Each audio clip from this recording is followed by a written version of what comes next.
dalawa ang pwede nating gawin. Ituloy o ibasura. Ang dismissal, ibasura. I am not proposing na ibasura. Yun nga ang pakiusap ko kay Senator Bato, and I will restate it. Yung ituloy, dalawang klaseng ituloy. Bukas, babasahin, and then i-issue yung summons. But that will not stop Senator Bato or any one of us from questioning pag binasa ng prosecutors tomorrow, yan ba ay fourth impeachment complaint? Balik na naman tayo sa step 1 ngayon.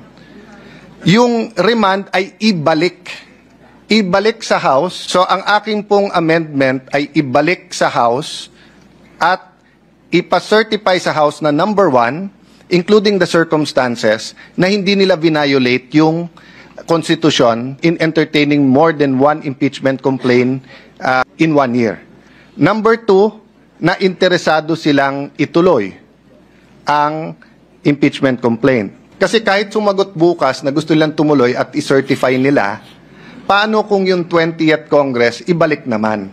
So I'm open to an amendment to my amendment. I'm just saying I think there is wisdom now in not dismissing it, and there's nothing lost na ibalik ito sa Kongreso at ayusin nila yung isasubmit sa atin. I-reiterate ko yung sinabi ko po kahapon o nung isang araw. Hindi nating kasalanan na last day of session, February 5. Marami po tayong kasalanan, hindi tayo naguhugas kamay. Pero hindi natin kasalanan na last day final, na yung pang-apat ang final, at nag-e-eleksyon habang final. So that is why there is wisdom in remanding it rather than dismissing it. All those in favor of the motion of Senator Cayetano, as read and as you can see in the screens before you, please raise your hands. Kindly.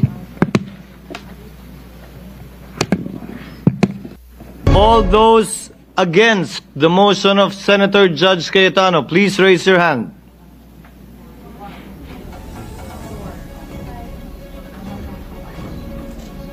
With 18 affirmative votes, 5 negative votes, 0 abstention, the motion of Senator Cayetano is carried.